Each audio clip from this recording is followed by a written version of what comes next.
Conrad Sangma Meghalaya के मुख्यमंत्री हैं और पूरे दबदबे के साथ एनपीपी सरकार चला रहे हैं। त्रिपुरा मोथा पार्टी चीफ प्रद्योत माणिक्य ने भी त्रिपुरा में अपना दबदबा बना रखा है। ये सारे नेता बीजेपी के मित्र दल हैं और बीजेपी के नॉर्थ ईस्ट डेमोक्रेटिक अलायंस यानी कि नेडा में शामिल हैं। अचानक उत्तर पूर्व की राजनीति ने करवट ली है। 4 राज्यों की 4 रीजनल पार्टियों के बड़े नेताओं ने मर्जर का ऐलान किया है। ये सारी पार्टियां मिलकर एक पार्टी यानी कि वन नॉर्थ ईस्ट पार्टी बनाएंगी और one flag, one symbol, one entity बनाएंगी। पार्टियों के मर्जर अनाउंस के लिए जो प्रेस कॉन्फ्रेंस हुई वो दिल्ली में रखी गई। कोनराड संगमा नई पार्टी को लीड करेंगे। नंबर 2 के रोल में होंगे प्रद्योत बिक्रम माणिक्य देव वर्मा।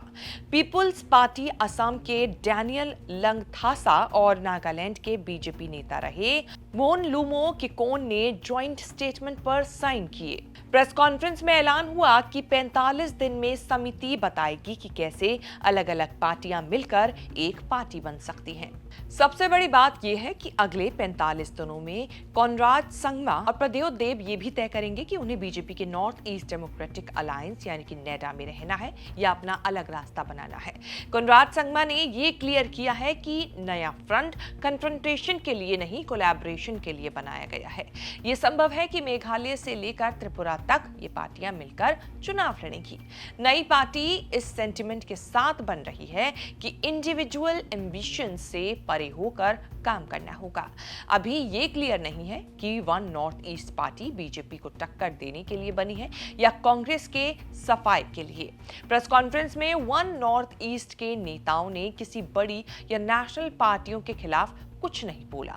बीजेपी के नॉर्थ ईस्ट डेमोक्रेटिक अलायंस यानी कि नेडा के साथ कोनराड संगमा और प्रद्योत बिक्रम माणिक्य देव वर्मा बीजेपी के अलायंस पार्टनर है। कोनराड संगमा को तो ऐसे कोई प्रॉब्लम नहीं है, लेकिन प्रद्योत बीजेपी के साथ बहुत खुश नहीं है। कुछ दिन पहले उन्होंने मांगे पूरी नहीं होने पर एनडीए छोड़ने की चेतावनी भी दी थी। इस बीच कोनराड संगमा के साथ उन्होंने मर्जर का ऐलान कर दिया है। देखिए आपका सवाल जो है, जिसे कोनराड ने भी कहा है, हमने एक कमेटी बनाई है। ये कमेटी अगले 45 डेज के अंदर हमारी जो गाइडिंग प्रिंसिपल्स क्या होगी, हमारे कॉन्स्टिट्यूशन में क्या होगा, हमारा फ्लैग क्या होगा, नाम क्या होगा, वो सब में डिस्कशंस होगा। और ये कमेटी आउटरीच भी करेगी अलग पार्टीज को, जिसका सबसे मोस्ट इम्पॉर्टेंट चीज पॉलिटिक्स में मुझे क्या लगता है, हमें क्या लगता है कि लोगों के हित के लिए आपको बात करना चाहिए, लोगों का अधिकार के लिए हमको बात करना चाहिए। और जो हमारे नॉर्थ ईस्ट के लोग हैं, क्योंकि हमारी संख्या कम है और इतना इन्फॉर्मेशन भी नॉर्थ ईस्ट के बारे बहुत लोगों को मालूम नहीं है, इसके लिए मुझे लगता है कि हमारे अधिकार, हमारे जो समस्या है, जो not only in north east, even outside north east, when we are profiled, when we are looked down upon by some people, not all, I think it is important that we come together and fight for the next generation of our youngsters. This fight is no longer about me. The fight is no longer about Koonrad Sangma. The fight is about our next generation. उत्तर पूर्व के ज्यादातर राज्यों में कांग्रेस की स्थिति अच्छी नहीं है।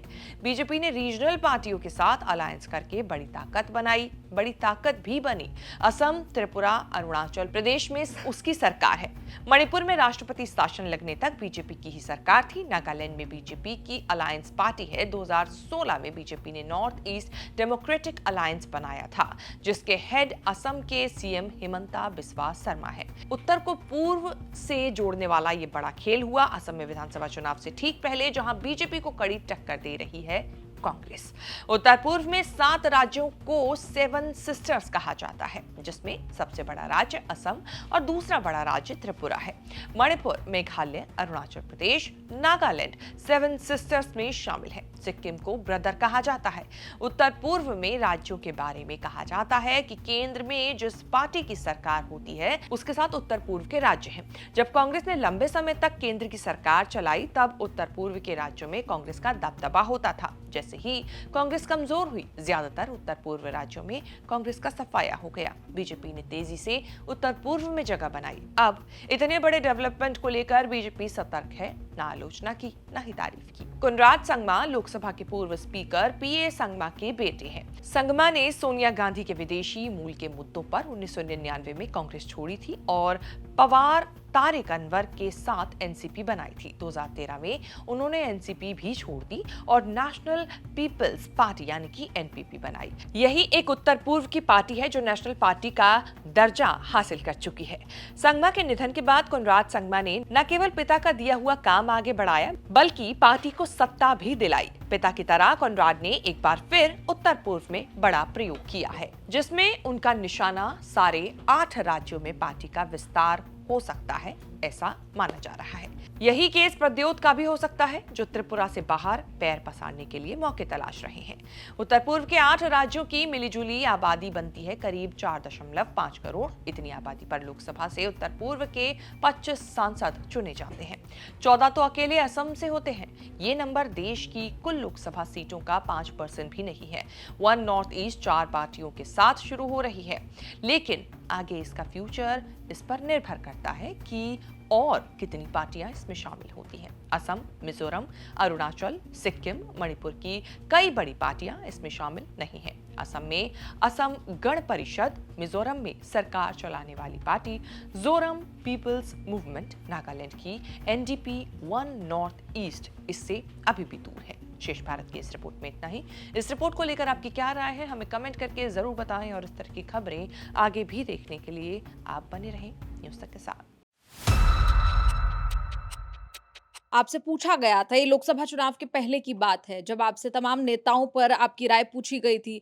जो आपने राहुल गांधी के बारे में कहा था वो वायरल हो गया था।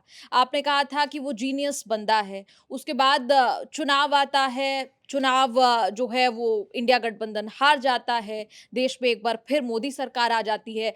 आज आप क्या कहेंगी राहुल गांधी के बारे में? जीनियस है या आपकी राय कुछ बदली?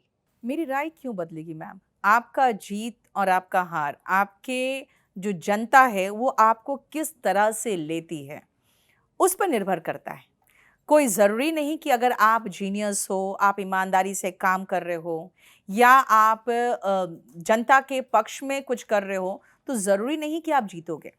तो इसीलिए अगर आप कहोगे कि नहीं, चुनाव हारने के बाद वो जीनियस नहीं रहे, तो मेरी राय नहीं बदलती है इस मामले को लेकर। लेकिन जिस तरह राज्यों में भी कांग्रेस पार्टी चुनाव हारी है, उस पर नीतू मैम की एक टीचर की कोई राय उस पर बनती नजर आती है? कोई सुझाव आपकी तरफ से बनता नजर आता है? बड़े बड़े चेहरे जो थे उनको मुख्यमंत्री के पद से हटा के उन्होंने आम बना दिया और कहीं पर चूं तक नहीं हुआ। ये काम कांग्रेस नहीं कर सकती क्योंकि कांग्रेस का अभी वो बेस नहीं है, वो आधार नहीं है